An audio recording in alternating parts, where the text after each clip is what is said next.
ચાલો આજે આપણે સમયમાં પાછા જઈએ, એક એવી સફર પર નીકળીએ જ્યાં આપણે બધા પુરાતત્વીય જાસૂસ બની જઈશું.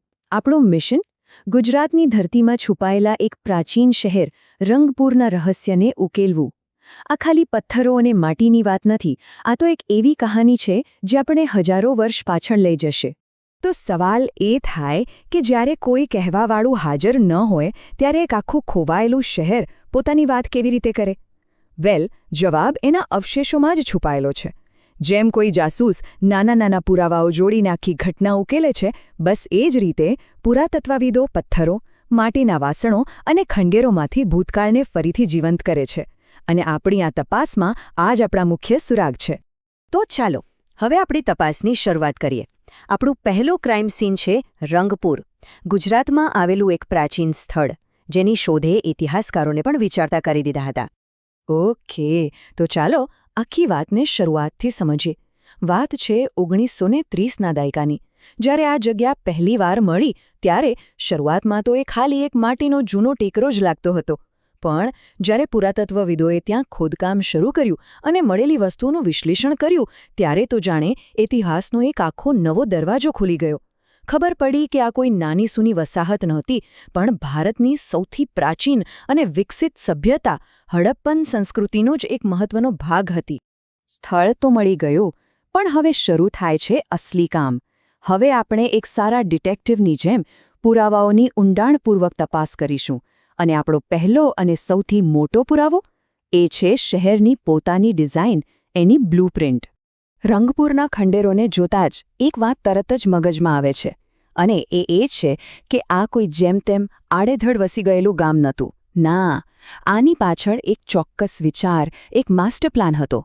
એ એક અત્યંત સંગઠિત અને ખૂબ જ સમજદારીપૂર્વક ડિઝાઇન કરાયેલું શહેર હતું. હવે જુઓ, આ વાત ખરેખર રસપ્રદ છે. આ ખાલી બાંધકામની વિગતો નથી, પણ એ સમાજની વિચારસરણીના પુરાવા છે. સીધી ગલીઓ, એનો મતલબ કે એ લોકો આયોજન અને શિસ્તમાં માનતા હતા. મજબૂત ઈંટો, એ એમની એન્જિનિયરિંગ સ્કિલ્સ બતાવે છે. અને એ સમયમાં પણ એકદમ એડવાન્સ્ડ ડ્રેનેજ સિસ્ટમ, એ શું બતાવે છે? સ્વચ્છતા અને પબ્લિક હેલ્થ પ્રત્યેની જાગૃતિ. અને અનાજના કોઠાર, એ તો એ વાતની સાબિતી છે કે તેઓ ભવિષ્યનું પણ વિચારતા હતા. સારું, આપણે શહેરની મોટી મોટી દિવાલો અને રસ્તાઓ તો જોઈ લીધા, પણ સાચો ઇતિહાસ તો એ દિવાલોની અંદર રહેતા લોકોથી બને છે, ખરું ને? તો ચાલો હવે આપણી તપાસને એ લોકો પર કેન્દ્રિત કરીએ. એમનું રોજિંદુ જીવન ખરેખર હતું કેવું? આ એક એવો સવાલ છે જેનો જવાબ આપણને મોટી ઇમારતોમાંથી નહીં મળે, પણ રોજિંદા જીવનની નાની નાની વસ્તુઓમાંથી મળશે. જેમ કે એમના માટીના વાસણો, એમના ઓજારો, અરે જમીનમાંથી મળેલા અનાજના દાણા પણ. આ બધી વસ્તુઓ આપણને એમના જીવનની એક ઝલક આપે છે. આ બધા પુરાવાઓને જોડીએ ને તો આપણને એમના અર્થતંત્રની એક ઝલક મળે છે. એને આપણે 3 મુખ્ય ભાગમાં જોઈ શકીએ. પહેલું અને સૌથી મુખ્ય, ખેતી. ખોદકામમાં આપણને ઘઉં, જવ અને ચોખા જેવી વસ્તુઓ મળી છે. બીજું, પશુપાલન. એ પણ એમની રોજિંદી જિંદગીનો એક મોટો હિસ્સો હતો. અને ત્રીજું, ક્રાફ્ટ્સ અને વેપાર. ખાસ કરીને અહીંથી મળેલા માટીના વાસણો તો અદ્ભુત છે. તો આપણે શહેર શોધ્યું, એની રચના જોઈ, લોકોના જીવનને પણ સમજવાની કોશિશ કરી. પણ હવે આવે છે સૌથી અગત્યનો સવાલ. આ બધી મહેનતનો મતલબ શું? રંગપુર આપણને શું શીખવે છે? એનો વારસો શું છે? અને આ જ વાત રંગપુરને ખાસ બનાવે છે. એને તમે એક બ્રિજ તરીકે સમજી શકો છો. એક બાજુ એમાં મોટા હડપ્પન શહેરો જેવા જ લક્ષણો હતા, જેમ કે ટાઉન પ્લાનિંગ, પણ બીજી બાજુ એની પોતાની એક અલગ એક સ્થાનિક ઓળખ હતી. આ શું સાબિત કરે છે? એ સાબિત કરે છે કે હડપ્પન સંસ્કૃતિ કોઈ એક જડ વસ્તુ નહોતી. એ અલગ અલગ વિસ્તારોમાં ત્યાંની સ્થાનિક સંસ્કૃતિ સાથે ભળીને એક નવું જ સ્વરૂપ લેતી હતી. તો હવે પ્રશ્ન થાય કે પુરાતત્વવિદો માટે રંગપુર જેવી જગ્યાઓ આટલી બધી કિંમતી કેમ હોય છે? કારણ સિમ્પલ છે.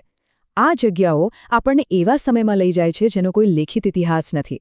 આ ઇતિહાસના પાના નથી, આ તો ખુદ ઇતિહાસ છે, જેને આપણે સ્પર્શી શકીએ છીએ અને જેમાંથી આપણે સીધું જ જ્ઞાન મેળવી શકીએ છીએ.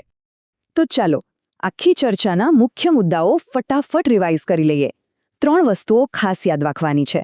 પહેલું, રંગપુર હડપ્પન સંસ્કૃતિનું એક ખૂબ જ મહત્વનું દક્ષિણી કેન્દ્ર હતું.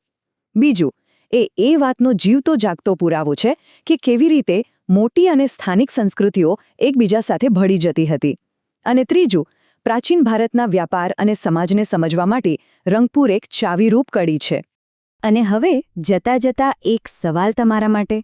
જરા વિચારો, આજે જેમ આપણે રંગપુરના લોકોએ છોડેલા પુરાવાઓ પરથી એમના વિશે જાણી રહ્યા છીએ, એ જ રીતે હજારો વર્ષો પછી ભવિષ્યના પુરાતત્વવિદો આપણા સમાજને સમજવા માટે કયા પુરાવાઓનો અભ્યાસ કરશે?